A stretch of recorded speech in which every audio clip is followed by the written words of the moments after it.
Well, good afternoon. It's my honour to welcome you to the launch of the new roadmap for Australia's economic engagement with India.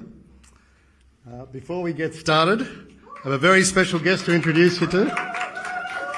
Ladies and gentlemen, please put your hands together for the Prime Minister of Australia, the Honourable Anthony Albanese MP. Wonderful to have you with us here today, Prime Minister. Ladies and gentlemen, my name is Tim Thomas. I'm the CEO of the Centre for Australia-India Relations, and I'm delighted to be your MC today. I'd like to begin by acknowledging the traditional owners of the land in which we gather, the Wurundjeri people of the Kulin Nation, and I acknowledge and pay my respects to elders past, present and emerging.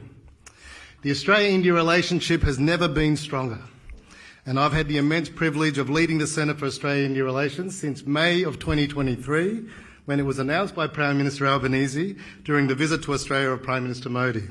I'm so proud of the impact that the Centre has had in the last 18 months to further enhance the relationship between our two nations, particularly through our innovative Maitri grants programs and the Centre's CEO and Director network of prominent Indian-Australian business leaders. Well, education continues to be a key pillar of the Australia-India relationship, so it's only fitting that we're launching the next phase of our economic engagement here at Deakin University. Deakin has had a long-standing relationship with India. In fact, it was the first international university to establish a presence in India 30 years ago. And just last year, it became the first foreign university to open an international branch campus there, and I was very privileged to be part of that launch in Gift City. I'd like to acknowledge our host, Matthew Clark, Deakin's Deputy Vice-Chancellor of Research and Innovation, who is representing the Vice-Chancellor today. I'd also like to acknowledge His Excellency, Mr. Gopal Bagle, India's High Commissioner to Australia, and acknowledge the ministers, parliamentarians, business leaders and community leaders who have given your time today. Well, we've got an exciting program in store. Over the next 30 minutes, you'll hear from the three most powerful voices that are shaping the Australia-India relationship. Firstly, we'll hear from the Prime Minister, followed by the Honourable Senator Penny Wong, Minister for Foreign Affairs, and finally the Honourable Senator Don Farrell, Minister for Trade and Tourism. That's quite a hard lineup to beat. That will conclude our formal proceedings, after which we'll invite you to join us for some canopies and networking.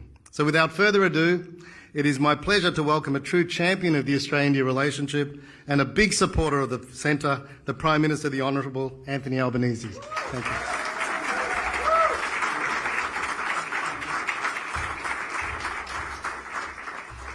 Well, thank you very much for that very warm introduction, and thank you for all that you do as the CEO of the Centre for Australia-India Relations. I begin by acknowledging the traditional owners of the land we're meeting on and pay my respect to elders past, present and emerging. Can I welcome the High Commissioner here with us today. We could almost have a cabinet meeting here, I've got to say. We've got our Foreign Minister, Penny Wong. We've got our Trade Minister, Don Farrell, both of whom have also been able to leave Senate estimates to come here. So a particular thank you that they have. We've got the Housing Minister, Claire O'Neill. We have Tim Watts, who's the Assistant Minister for Foreign Affairs. And we've got Karina Garland, who is here, right in front of us there, who's the local member for Chisholm. This is my second visit to Chisholm in the last, it's only Wednesday, this week. I'll see you on Friday. But welcome to one and all, and particular thank you to Deakin University for not just for having us here, but for what you have done over many decades, but particularly in establishing that first campus, which I was able to announce during my first visit to India as Prime Minister. It is wonderful to be launching this new roadmap. And the great thing about this new roadmap is that it's readable. It's readable, it's practical, it has initiatives which will result in benefit for Australia, in benefit for India, but importantly as well, when you put that sum together, one and one truly makes something far greater than just two. The prospects of this are so important. There is no greater time to engage economically with India than right now. The most populous country in the world, on track to be the third largest economy in the world by the end of this decade. And in growing ways, our economies are complementary as well. So we very much aren't competitors. We are two nations that benefit from this economic engagement. What we're able to build on is the strong relationship that our two nations already enjoy, economically, culturally, and through the ties of education and sport. A few years ago when I was in India, as an opposition member, led a delegation there, and I launched the Alumni Association, which is so big. I did that in New Delhi. Importantly, our relationship is a relationship between people, and what has grown is in no small part really a product of the contribution of the Australian Indian community, which is of course particularly strong here in Melbourne, but also in my home city of Sydney, but right throughout Australia. The diaspora is making an extraordinary contribution to our nation. It is a dynamic community. For generations, you have added so much to what Australia has become that you are very much an integral part of our shared ability to imagine a bigger future. And just as you're important, a part of who we are as a modern multicultural nation and what we can yet become, you are a powerful strand in the bond between the land that is your home, the land of your heritage. The significance of India cannot be overstated. Through its long history of achievement, the richness and breadth of its people and the staggering vastness of its potential, India is a giant on the world stage, a giant that continues to grow in stature. I've had the profound honour of visiting India twice so far as Prime Minister. Visits elevated, I must say, by the hospitality of Prime Minister Modi and the warmth of the Indian people. Importantly, I was part of that process as well, the business community, both for my bilateral visit but also for the G20. I came with many people, and it's great that so many leaders in the business community, including from the BCA, are here with us today. I've also had the privilege, of course, of hosting Prime Minister Modi here in Australia. I've always had an interest in India. My personal relationship with India goes back to 1991, where, as obviously a much younger man, I spent over a month backpacking around the country. And one of the things that I say is, if you want to understand India, get on a train or get on a video bus, although I don't advise doing it at night.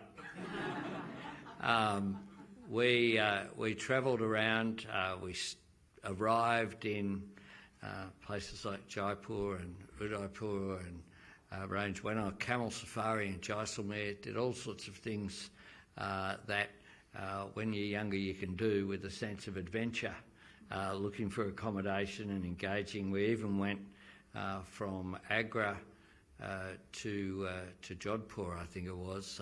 We somehow managed to hitch a ride, paying for petrol along the way, stopping at wildlife parks, and it was a fantastic experience. As I've returned to India over the years in both a professional but also a personal capacity, I've seen firsthand the economic development in India. It is quite extraordinary. I led another delegation there was before we were in, would have been 2018, I think. And I must say, our High Commissioner went into a complete spin because the delegation was going down to Agra It was a very broad delegation. It included Pauline Hanson and included a range of people who you wouldn't normally expect to be on a visit like that. And I had seen as much as magical as the Taj Mahal is. I'd been there not that long before. I'd been there a couple of times. But I hadn't been to Swaminari and Akshardham there in New Delhi. And my Indian friend said to me, you must go and visit this temple, it's extraordinary. So I got the metro by myself out there, the new metro that didn't exist back in 1991, let me tell you. And here was this Australian frontbench MP with, I've still got great photos. Of course, I had a South Sydney Rabbitohs cap on. I stood out a bit on the metro, to say the least, but went out there and then walked to the temple and had a wonderful time by travelling by myself. One of the things I've always found in India, if you're looking a bit lost, someone will help you. And if you look like a tourist, which I obviously did, people explaining to me the meaning and the history and everything else. It was quite a wonderful occasion. So I got back on the metro and headed back, and our High Commissioner was very relieved that I actually had a very enjoyable and safe time. India's economic development is extraordinary, and I've travelled a fair bit in India. I've spoken with Prime Minister Modi about making sure that the Quad meeting that will take place this year that he'll host, I've given him a list of places I would like. I've had this discussion with the High Commissioner. I want to go to places I haven't been, so I've been to Hyderabad and been all around Rajasthan and Gujarat and Mumbai and lots of India. But we will hopefully work it out between us to work our way through this. Both our nations have a chance to make our collective future so much brighter. It's a future that calls on us to keep nurturing and improving the bond between our nations in the present, never pausing to just rest on our laurels, to be satisfied with where we are at this point in time. India is already Australia's 5th largest two-way trading partner and 4th largest export market for goods and services. It's a trading relationship enhanced by the Economic Cooperation and Trade Agreement, which has already saved Australia $300 million on goods imported from India. Since the ECTA entered into force, almost 200 Australian products have been exported to India for the very first time, or reintroduced after a long absence. Agricultural exports have grown substantially, increasing by 146% since we came to government. And there's been a similar growth in iron and steel exports, increasing by 189% over that period since we came to government in 2022. What this roadmap does is give us a detailed direction to the greater realisation of the potential which is there. Successfully tapping that potential will be good for Australian business and for Australian consumers. It will help secure our supply chains in an uncertain world, and it will create jobs and growth. The roadmap is a guide to seizing these opportunities that come from India's economic rise, one that has shaped and informed the knowledge and experience gathered from 400 consultations took place here in Australia as well as in India. It identifies the 4 key sectors of significant potential: clean energy, education and skills, agribusiness and tourism. Through the roadmap, we're delivering for Australians by finding paths towards the better future we know is possible, and crucially by providing funds for them. We begin implementing the roadmap today by launching the new Australia-India Trade and Investment Accelerator Fund that was a recommendation of the roadmap, to create an even better enabling environment for Australian firms, small, medium and large, to seize new commercial opportunities which are there. And we're expanding our flagship Maitri Grants program, committed to enhancing our people-to-people, business-to-business and cultural links. Australia's relationship with India is stronger, deeper and more consequential than it has ever been. Much more to come. What is truly exciting is the sheer scale of the opportunities in the near future if we get things right in the present. And the fact that this is good for Australia but also good for India is recognised. It calls on us to focus and accelerate our efforts and to draw on our country's strengths. We're building a better future for Australia, a future in which India can and will play a very significant role. With this roadmap, the way ahead looks a lot clearer. Thanks for having me here.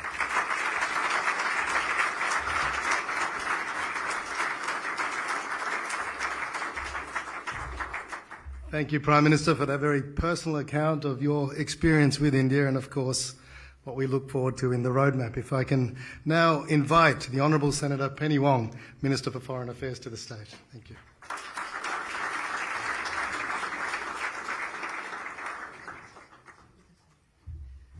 Thank you very much, Tim, and thank you to you and the team at the Centre for all the fantastic work you're doing. Can I first acknowledge the traditional owners of this land, pay my respects to elders past, present and emerging, to acknowledge the Prime Minister, my boss.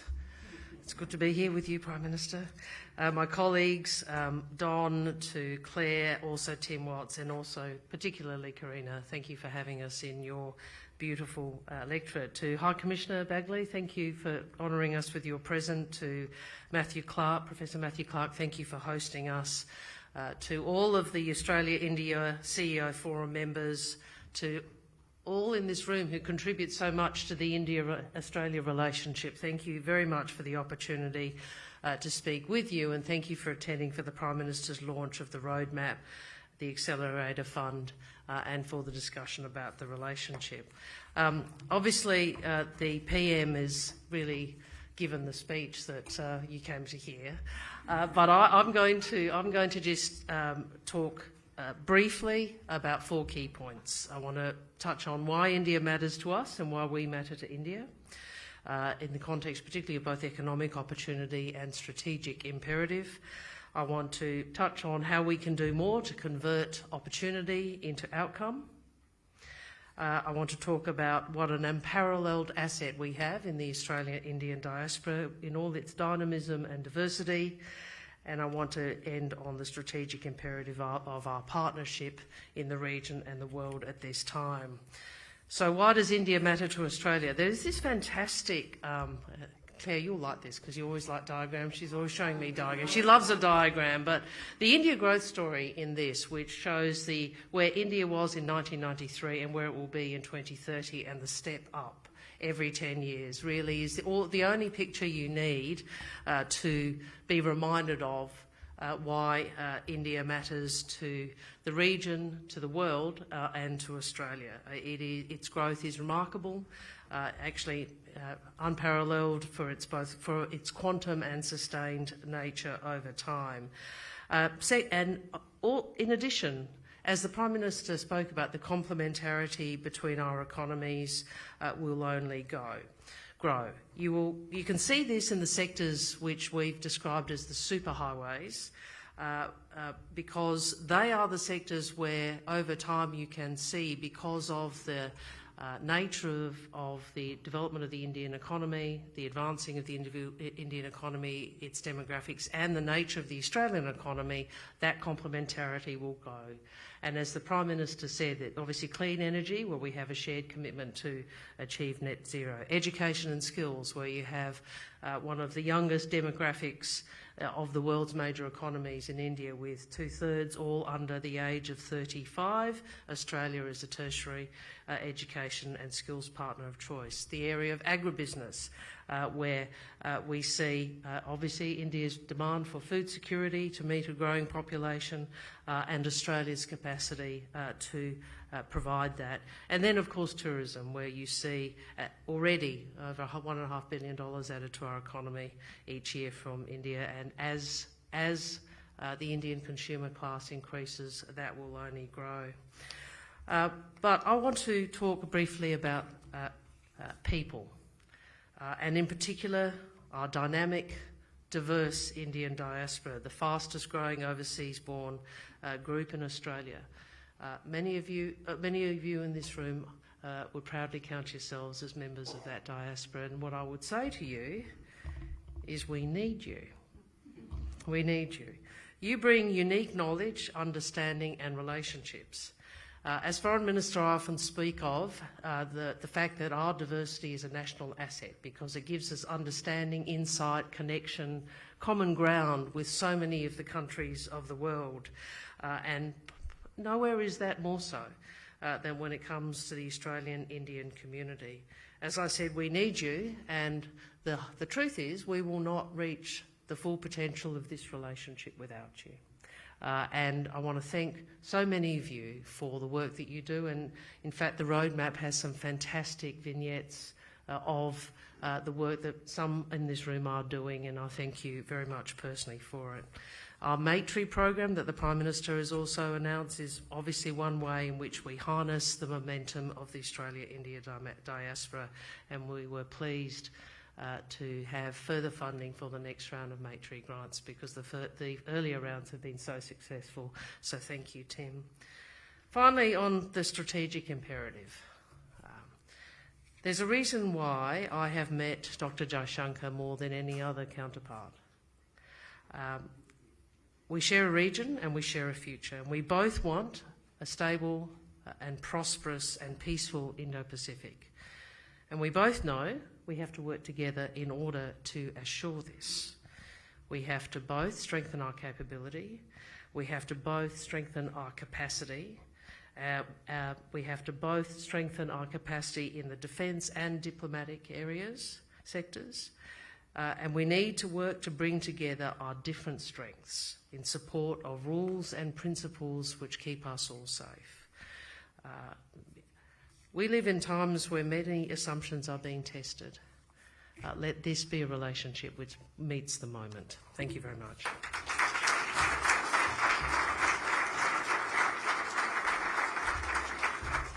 Thank you, Minister Wong, and those great insights, the importance of those people-to-people links, the role of the Indian-Australian community.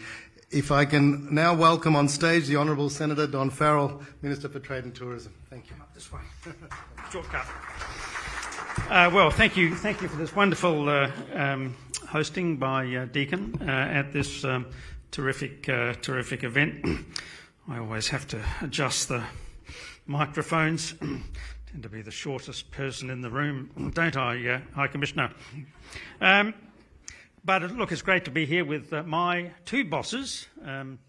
Penny talked about one of her bosses. Well, I've got two bosses. I've got the big boss, Prime Minister Albanese, and of course my boss in the Senate, Senator Wong. And great to see our colleagues here from Victoria, Claire, Tim, and Karina. Where's Karina? Just wanted to say what a fantastic job she is doing for the local community out here. Great to see my friend, the High Commissioner. I've got a little vineyard in the Clare Valley, and the High Commissioner, along with the Indian Trade Minister, Piyush Goyal, were kind enough to come and visit us at our vineyard, and of course, since then, the Prime Minister talked about that growth in agriculture. Wine sales have been booming, particularly in Mumbai and Delhi. So that's terrific. Thank you to Matthew Clark and everybody here from the CEO Forum and all of those terrific community leaders. There is a once-in-a-generation opportunity here to build a relationship with India. When I came into this job almost 3 years ago, the top priority that the Prime Minister gave me was get that trade agreement through the Parliament and get it working. It's one thing to get words on a piece of paper, in a document, in a treaty. It's quite another thing to get an outcome from those words. And you heard those fantastic figures that the Prime Minister mentioned about the growth in our trade, in agriculture, in manufacturing, and in one of my other portfolios, tourism. It's just been amazing. And it's really important right now that we have those relationships. I won't mention some of the things that are going on around the world. I'm sure you know exactly what I'm talking about here. But India is going to be absolutely vital to the future trading prospects of this country. Trade is how we increase our prosperity. We want to work with India, with those Indian companies and with the Indian community. We've only just started. We've got one agreement that's already implemented and delivering fantastic results. There's no country where our trade is growing faster than with India, but we can do more. And right now we're in the process of negotiating another agreement to do even more than we did in that first agreement. Where's Ravi? There's Ravi over here. He's the man. He's doing it for me. We should give him a clap, Ravi. But pretty soon I'll be able to come to you and say, look, forget about that last agreement. We've got an even better agreement now, and it's going to do all these wonderful things in agriculture, in critical minerals, in hydrogen, in space, in high tech. All of these things, you're now the largest country in the world in terms of population. Penny showed you that figure about coming in number 2. I think that's wrong. Number 3. I reckon you'll be number 2 before too long, and then you'll be knocking on the door of number 1. We want to be there with you. You're such an important part of the Australian community. That diaspora, it's growing. It's growing particularly in this state. The combination of what we do here and what we can do in India, this is going to be a fantastic relationship. Congratulations. I'm very pleased to be here. Got some in the bigger book, this one here. Lots of beautiful photographs of Adelaide. Here we go. That's me and the Trade Minister at the Government House in Adelaide. And there's an even better one here somewhere. There we go. Lots of beautiful photographs, and I hope the Trade Minister gets a copy of it. Forget about the photos with the Prime Minister and all. And the trade. These are the really good ones. But this is a fantastic roadmap. I'm really pleased with my own officials who've produced this. Wonderful effort. We're just starting, and we can do a whole lot more. Thank you very much.